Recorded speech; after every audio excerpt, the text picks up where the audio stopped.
mendatangkan orang, tapi rupiah tidak bisa menyalakan semangat.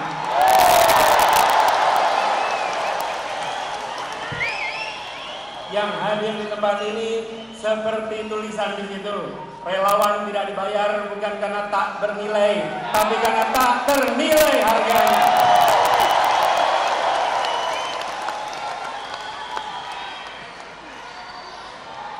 Saudara-saudara, teman-teman sekalian, Assalamualaikum warahmatullahi wabarakatuh.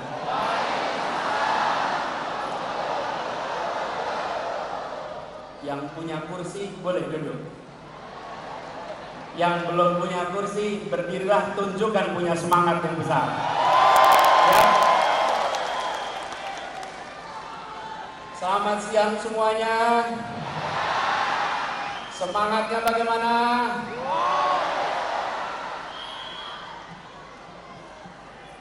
Saya kalau hadir acara dengan relawan seperti sekarang ini, begitu masuk ruangan rasanya seperti baterai yang di-charge 110%.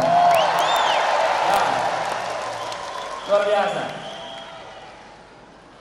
Jadi suasananya suasana penuh kegembiraan, penuh keceriaan, karena memang kita akan menuju pemilihan yang bukan menakutkan, tapi pemilihan yang menggembirakan, yang membahagiakan. Nah, sebelum mulai saya cek dulu nih yang hadir.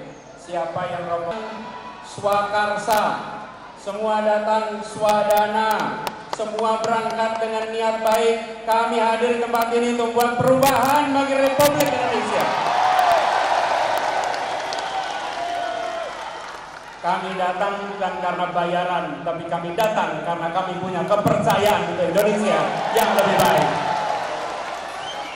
Karena itu, buat teman-teman semua, bagi para relawan semua, kalau boleh saya sampaikan, I love you. And I love you almost full. Kenapa almost full? Kalau saya katakan I love you full, maka tidak ada ruang untuk cinta tumbuh. Tapi kalau I love you almost full, maka cinta kita insya Allah tumbuh berkembang terus ke depan.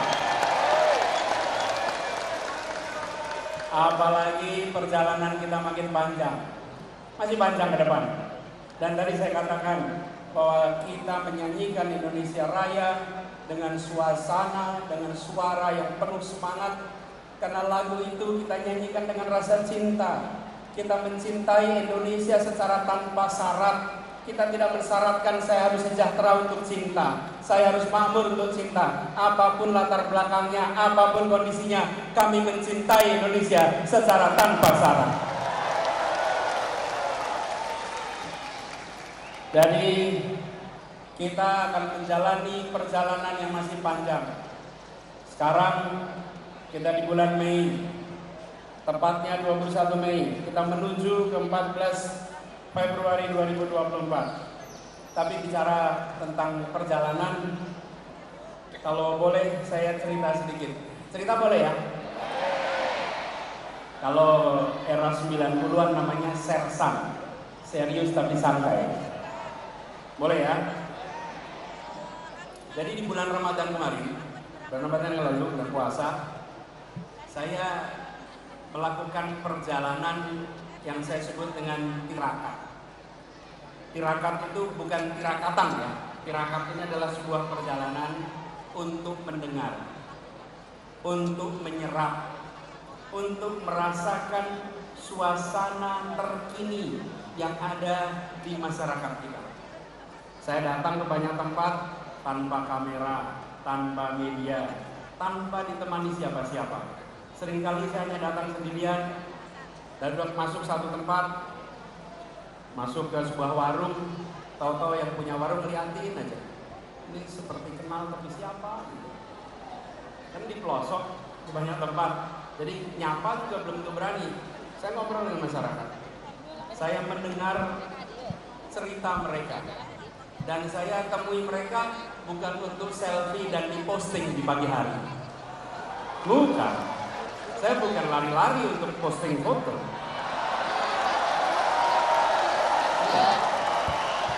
Saya lagi mendengarkan suara mereka. Saya ketemu dengan ibu-ibu, bapak-bapak yang memiliki keinginan masa depan anak-anak yang lebih baik. Paling sering saya temui ibu-ibu yang menceritakan, Pak, anak saya pintar, Pak, anak saya potensial, Pak, berikan kepada kita semua pendidikan yang baik, biar anak-anak kita punya masa depan yang lebih baik. Di Rembang saya ketemu dengan Ibu Fitri yang bercerita tentang bagaimana beliau mengelola TK-nya. Saya ketemu dengan Bu Yuli. Bu Yuli ini pemilik apotek Yap di Pasuruan. Saya juga sempat mampir ke Grobogan. Di situ saya bertemu dengan seorang petani. Jadi kami lagi jalan. Saya lihat para petani sedang bekerja, saya berhenti, mampir. Sendirian saja. Namanya Pak Suwarto. Lalu ketemu Pak Suwarto, salaman. Ketika salaman, saya merasakan melihat tangannya sedang, kalau bahasa Jawa, lagi ngerabu. Ngerabu itu memberi apa? Pupuk. Jadi saya tanya, Pak, gimana kondisi di sini? Ya biasa, Mas. Dari dulu ya begini. Lalu apa situasi yang tersulit? Panjang sebetulnya ngobrolnya. Dia bilang, Pak, saya ngerepoti urusan pupuk, Pak. Rabu ini paling angel, Pak. Arep rabu, ono sing rabu subsidi, rabu non subsidi. Ora kaya zaman biyen. Zaman biyen tinggal ning warung, nggawa ember, langsung iso tuku rabu. Saiki arep ning warung ditakoni, Pak, jenengan non subsidi apa subsidi? Terus dia bilang, halo, wong kaya awak dhewe iki ra ndedit, mosok iso bayar sing non subsidi? Ayo mesti subsidi. Terus saya tanya, bagaimana kalau besok pun Pak dibalik persis zaman biyen mawon, Pak. Dan selesai ngobrol, saya tanya sebelum pamit, Pak, sebelum pamit saya ingin mengenalkan diri, perkenalkan kula Anies Baswedan. Nah, selama ngobrol dia nggak tahu dengan siapa. Jadi ketika saya bilang perkenalkan kula Anies Baswedan, terus dia jawab, Anies Baswedan, Gubernur DKI. Iya, Gubernur DKI. Kok bisa tekan gini? Kok bisa sampai sini? Ya, saya Pulau Sawah Tirakat. Terus dia ngasih beberapa pesan-pesan. Saya perhatikan betapa masyarakat yang kita temui menyampaikan kepada kita semua bahwa di masyarakat sana ada suasana sulit, ada suasana menantang, tapi yang sebenarnya lebih mengkhawatirkan adalah serba ketidakpastian. Serba ketidakpastian. Bagaimana yang menanam tidak tahu nanti harga jualnya berapa. Bagaimana yang beternak tidak tahu ongkos produksinya nanti berapa. Bagaimana yang mengurusi pertanian tidak bisa mengetahui seperti apa ongkos-ongkos yang harus dia keluarkan. Begitu juga dengan yang lain-lain. Kami menemukan suasana di mana mereka yang harus pergi, saya datang ke sebuah desa di Wonosobo yang pekerjaannya itu banyak pekerja migran. Terus mereka cerita bahwa mereka berangkat tanpa tahu ada jaminan bisa pulang atau tidak, ada jaminan bisa hidup layak atau tidak. Ketemu dengan anak-anak, ketemu dengan orang tua yang menceritakan kelihatannya masuk kampus negeri sekarang susah, Pak, karena ternyata harganya juga mahal. Mereka yang kecil seringkali menemukan kesulitan untuk usaha. Tadi di depan banyak UMKM, bukan? Karena kita kumpul di sini mengirimkan pesan bahwa penyediaan makanannya pun oleh mereka-mereka yang usahanya mikro dan kecil, bukan yang skalanya besar. Nah, dari sana dalam sebuah perjalanan saya lewat satu tempat sekitar Purwodadi. Ada satu orang yang seperti menghentikan, Pak, sebentar, Pak. Terus dia cerita, Pak Anies, masalah di negeri ini, padahal ini di kampung nih, adalah soal mafia Pak. Pak Anies, ini mafia di Indonesia ini harus diberantas Pak. Mafia ini harus diselesaikan. Saya pikir benar juga kata dia. Begitu banyak mafia-mafia yang hadir yang membuat kita memiliki ketidakpastian. Kenapa petani harus bersaing dapat pupuk penuh dengan ketidakpastian? Karena apa? Karena aksesnya dikuasai oleh mafia-mafia pupuk. Ketika bicara tentang pekerja migran, banyak dari mereka yang sistemnya dikuasai oleh mafia-mafia PMI, yang mereka berangkat kerja keras dan ujungnya pulang tidak bisa mendapatkan yang selayaknya. Sama UKM juga begitu. Dan mafia-mafia ini berderet, ada urusan mafia tanah, ada mafia parkir, ada mafia kesehatan, mafia perumahan, mafia pemilu, mafia bansos, bahkan mafia proyek pemerintah. Ya termasuk mafia BTS itu. Semua. Karena itu seluruh mafia ini harus kita bereskan. Republik ini tidak akan bisa maju bila kita membiarkan mafia-mafia itu merajalela di negeri ini. Termasuk proyek pemerintah.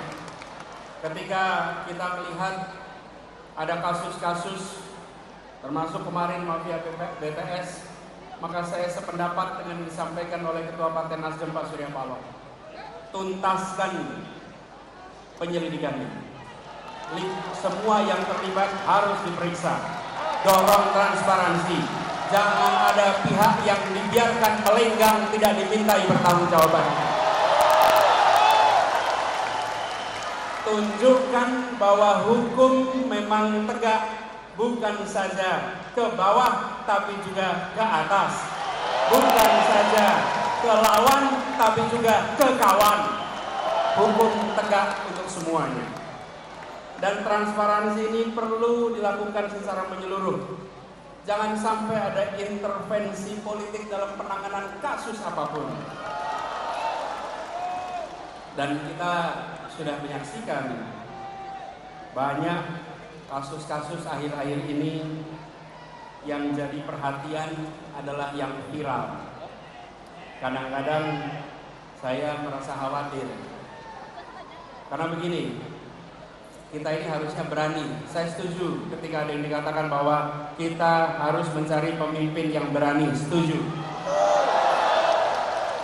Dan pemimpin berani bukan sekedar berani, tapi berani karena benar. Berani karena membawa kebenaran. Karena pasangannya kata berani itu benar. Kalau tidak benar, dia tak berani. Tapi kalau dia bawa kebenaran, maka siapapun dihadapi dan ridha Allah yang menjadi pegangannya.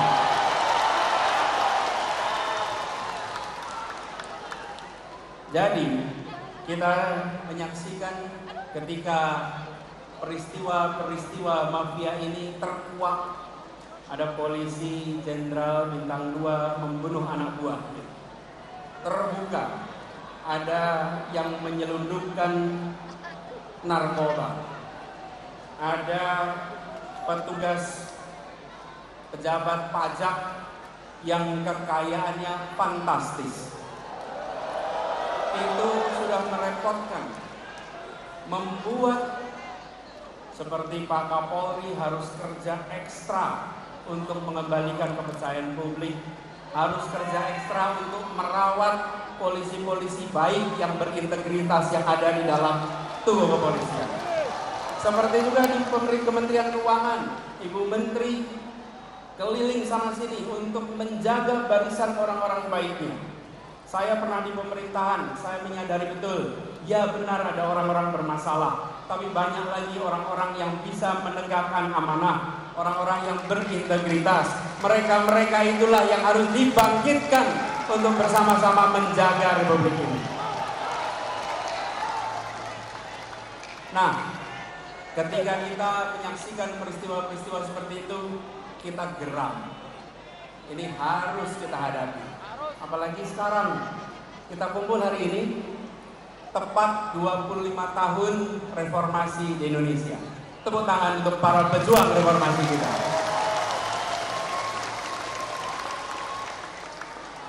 Tapi sambil kita menengok, kok bisa kita sudah 25 tahun dari reformasi, yang dulu kita bicara tentang memberantas kolusi, korupsi, nepotisme, sekarang justru muncul mafia A, mafia B, mafia C, mafia D.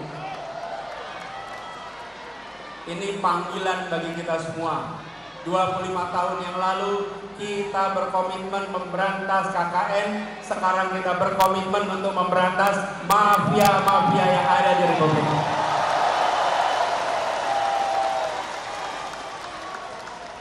Proses terjadinya itu pelan-pelan. Proses penyimpangan itu pelan-pelan. Bila pemimpin-pemimpin dari Republik ini tidak sensitif pada persoalan ini, maka persoalan ini akan secara bertahap merusak Indonesia. Teman-teman sekalian, saya beri ilustrasi. Katak. Bila katak itu dimasukkan ke dalam sebuah, bukan tempurung, ke panci yang airnya dingin, taruh di panci airnya dingin, kemudian pancinya taruh di kompor, nyalakan kompornya pelan-pelan. Oke, air di situ asalnya dingin, lama-lama menjadi panas, lama-lama mendidih, dan katak itu akan mati dalam mendidihnya air. Oke, itu jalannya pelan-pelan. Tapi kalau katak dilemparkan ke panci yang airnya mendidih, dia langsung lompat. Tapi kalau dipanaskan pelan-pelan, dia mati mendidih. Bila kita tidak menyadari bahwa pertumbuhan mafia itu terus-menerus, maka bangsa kita akan habis karena mafia. Saatnya kita menyadari bahwa ini adalah problematika yang harus kita hadapi sama-sama. Setuju? Karena itu, ketika kita berbicara tentang 25 tahun reformasi, amanat yang harus kita pegang adalah komitmen untuk melihat perubahan yang kecil-kecil ini. Nampaknya pelan-pelan, gradual. Jadi kalau ada yang punya ide untuk mengubah, kita harus hadapi dan kita harus hentikan. Pelan-pelan itu prosesnya. Reformasi dulu mengatakan bahwa masa jabatan presiden 2 tahun. Ketika ada yang punya gagasan untuk memperpanjang, maka kita katakan bahwa kita komit dengan aspirasi reformasi. Jadi, kalau ada petinggi-petinggi negeri ini yang pelan-pelan mencoba menggeserkan, jangan pernah dibiarkan, karena itu seperti menaikkan suhu air bagi sebuah kapal. Jangan sampai kita tidak sadar atas penyimpangan yang dilakukan secara pelan-pelan. Dan kita harus sadari ini, bahkan kita punya masalah banyak. Sebagian masalah itu harus diselesaikan di daerah, sebagian diselesaikan di pusat. Kalau daerah tidak bisa menyelesaikan, maka harus dicari cara agar daerah bisa menyelesaikan. Tapi kalau daerah tidak bisa menyelesaikan, diambil ke pusat, dan ujungnya tidak selesai juga, malah menyulitkan masa depan orang-orang di daerah. Kita punya kecenderungan, kalau di daerah tidak jalan, ambil alih ke pusat. Dilakukan sentralisasi. Ingat, Republik ini luasnya luar biasa. Penduduknya tersebar di 6.000 kepulauan. Berikan kepada kita semua kewenangan untuk menyelesaikan, awasi, pastikan tereksekusi. Dengan cara seperti itu, rakyat bisa merasakan pemerintah hadir di seluruh wilayah Indonesia. Jadi, ke depan kita berkomitmen bahwa pemerintahan yang hendak kita bangun adalah pemerintahan yang mengembalikan spirit yang ada di dalam pembukaan Undang-Undang Dasar 1945. Spirit yang ada di sana adalah bagaimana rakyat mendapatkan kemerdekaan yang sesungguhnya. 25 tahun yang lalu ketika kita memperjuangkan reformasi, pada saat itu kita berada di dalam suasana ketertekanan. Ekonominya tertekan, kebebasannya tertekan. Hari ini sebagian dari kita merasakan kebebasan yang tertekan. Dulu negara mengatur siapa saja, siapa boleh maju ke caleg, siapa boleh maju ke pilpres, siapa boleh maju wali kota, bupati, semua diatur. Hari ini jangan sampai ada pengaturan siapa yang boleh maju dan siapa yang tidak boleh maju.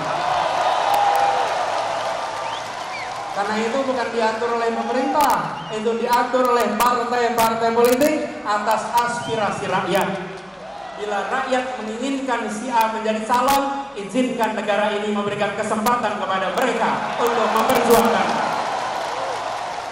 Bukan malah negara menghentikan, bukan malah negara melarang. Bahwa negara menjamin kemerdekaan, dan itu yang harus sekarang kita perjuangkan. Jadi kita yang berada di sini adalah kita yang punya aspirasi, dan kita menuntut agar ada kesetaraan kesempatan bagi siapapun di Republik ini. Dan ini juga artinya kepastian kepada mereka yang berusaha. Bayangkan, bila kita tidak memberikan kesetaraan itu, mereka yang di dunia usaha pun mengalami kekhawatiran, mengalami serba ketidakpastian. Ketika sebuah pemerintahan bertugas, dia harus memberikan kesetaraan kepada semua pelaku usaha. Jangan sampai pelaku usaha yang dianggap teman diberi fasilitas, pelaku usaha yang bukan teman tidak diberikan fasilitas. Dan persoalan mafia ini yang tadi saya sampaikan itu sering sudah masuk ke dalam proses. Saya beri contoh. Ketika kami bertugas di Jakarta, ini salah satu ketidakpastian yang harus kita bereskan. Setiap tahun kita selalu meributkan soal UMP, upah minimal provinsi.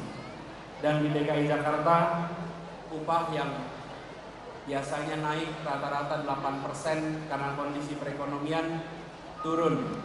Tapi di tahun 2021 kemarin untuk upah tahun 2022 mendadak peraturannya diubah. Peraturan yang biasanya kalau kita terapkan memberikan kenaikan UMP yang masuk akal, kemarin UMP-nya angkanya itu amat rendah. Kalau tidak salah sekitar Rp37.000 kenaikannya. Pada waktu itu saya katakan tidak mungkin di Jakarta naik upah nilainya 37.000. 37 itu bukan angka yang layak untuk pekerja di Jakarta. Karena itu kemudian saya sampaikan kepada pemerintah, waktu itu Kementerian Tenaga Kerja. Saya sampaikan bahwa yang layak di Jakarta kenaikan itu menggunakan formula yang lama. Jangan formulanya digonta-ganti. Dan inilah yang disebut sebagai mafia tentang pengupahan yang ada di Indonesia. Tidak boleh kita biarkan. Kami memilih untuk mengambil sikap yang berbeda. Dan ketika mengambil sikap berbeda, tentu kita menyadari bagaimana landasan hukumnya. Tapi yang menarik, para pengusaha protes waktu itu. Saya undang pengusahanya ke Balai Kota. 50 pembayar pajak terbesar saya undang. Ketika saya undang, saya sampaikan, Bapak Ibu sekalian yang sekarang sudah menjadi 50 pembayar pajak terbesar. Bapak Ibu lihat, kita semua ini sekarang berkumpul di Balai Kota. Jaraknya hanya 1 km dari Gedung Pancasila, tempat konstitusi kita disusun. tempat persiapan kemerdekaan kita disiapkan. Pada waktu itu mereka yang berkumpul adalah orang-orang yang makmur, orang-orang yang terdidik, tapi mereka memilih mendirikan sebuah negeri yang prinsipnya menghadirkan keadilan sosial bagi seluruh rakyat Indonesia. Sekarang di sini, yang kumpul di sini, Bapak Ibu, saya ingin tanya, 40 tahun yang lalu Bapak Ibu di mana? 50 tahun yang lalu Bapak Ibu di mana? Kita semua 40 tahun yang lalu, 50 tahun yang lalu bukan siapa-siapa. Republik ini sudah memberikan kesempatan Bapak Ibu sekalian menjadi 50 pembayar pajak terbesar karena Republik ini memberikan kesempatan kepada Bapak Ibu sekalian. Sekarang berikan kesempatan kepada para pekerja untuk mereka bisa mendapatkan kesetaraan masa depan. Sebagaimana Bapak Ibu sekalian mendapatkannya? Ini soal kita bergiliran masing-masing memberikan kesempatan. Dan ketika kita mengirimkan pesan kesetaraan itu yang menarik. Para pengusaha itu setelah ngobrol pulang dan mereka bilang, Pak Gub, kami setuju dengan prinsip yang Bapak pegang. Kita sama-sama bergerak untuk Indonesia. Bapak Ibu sekalian, ketika kita bicara tentang nilai-nilai, maka semua akan terpanggil. Itulah sebabnya hari ini kita berjuang, karena kita membawa nilai-nilai dan kita ingin memanggil semuanya untuk berjuang bersama kita.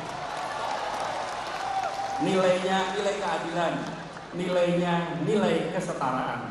Dan itulah yang kemudian membuat kita semua yakin, bila ini kita kerjakan, insya Allah Indonesia akan lebih baik, Indonesia akan lebih makmur.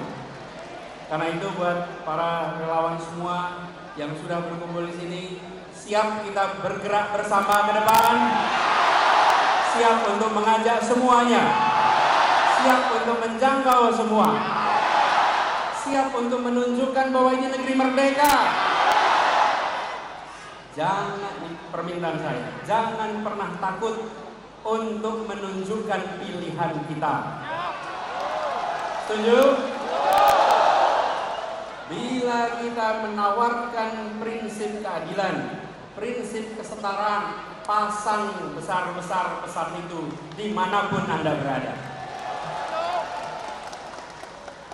Jangan gentar pada mereka yang kegiatannya merobek poster. Jangan gentar. Jangan gentar dengan mereka yang suka merobek baliho. Jangan gentar. Bila ada baliho dirobek, bila ada poster dirobek, jangan cuma difoto. Berikan laporan ke kepolisian, nanti kita tunjukkan siapa yang menghargai pendapat dan aspirasi Republik ini. Dan kita tidak perlu memberikan spanduk-spanduk penolakan. Kita sambut kedatangan siapa saja sambil mengatakan kami siap untuk disandingkan, kami siap untuk dibandingkan. Dan kami yakin bahwa gagasan kita, karya kita, rekam jejak kita, program kita, bila disandingkan, maka kita akan bisa mengajak seluruh Indonesia untuk Indonesia yang lebih baik ke depan. Jadi, teman-teman semua, para relawan yang saya cintai, ini bukan sekedar sebuah perjuangan elektoral. Ini juga bukan sekedar pertontonan. Ini bukan panggung hiburan, di mana datang ke depan panggung untuk menghibur, bukan. Ini adalah panggung untuk menentukan arah perjalanan bangsa ke depan. Karena itu kerjakan dengan keseriusan, kerjakan dengan sepenuh hati. Dan ini adalah perjuangan yang membawa nilai, membawa prinsip. Karena itu jadilah relawan teladan. Siap? Jadi apa? Relawan apa? Relawan apa? Relawan apa? Jadilah relawan teladan.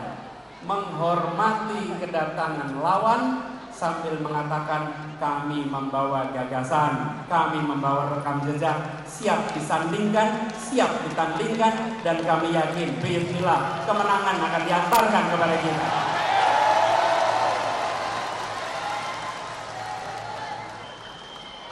Karena itu buat semuanya para pejuang yang berkumpul di sini, kalau mengalami cobaan, mengalami tantangan, semakin besar tantangan, maka orang-orang tangguh akan bisa melewatinya. Kalau kita ketemu dengan tantangan, maka kita tidak menghindar. Kalau kita ketemu tantangan, kita tidak sembunyi, tapi kita hadapi. Kita apa? Kita hadapi. Karena itu saya kalau boleh bertanya kepada semuanya nih. Kalau saya beri pertanyaan, pejuang bukan? Maka jawab, hadapi. Siap? Pejuang bukan? Pejuang bukan? Pejuang bukan? Insya Allah kita hadapi, dan dengan izin Allah perjuangan ini insya Allah akan diantarkan pada kemenangannya. Terima kasih, salam perjuangan, pesan kepada seluruh keluarga, semua tetangga, jangkau semua dan katakan bahwa perubahan untuk keadilan sedang bergerak menjangkau semua, dan insya Allah dari ruangan ini dikirimkan pesan penuh semangat untuk seluruh Indonesia. Assalamualaikum warahmatullahi wabarakatuh. Waalaikumsalam warahmatullahi wabarakatuh.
Saya Iriana Mardanus. Saksikan program-program Kompas TV melalui siaran digital, pay TV, atau media streaming lainnya. Kompas TV, independen, terpercaya.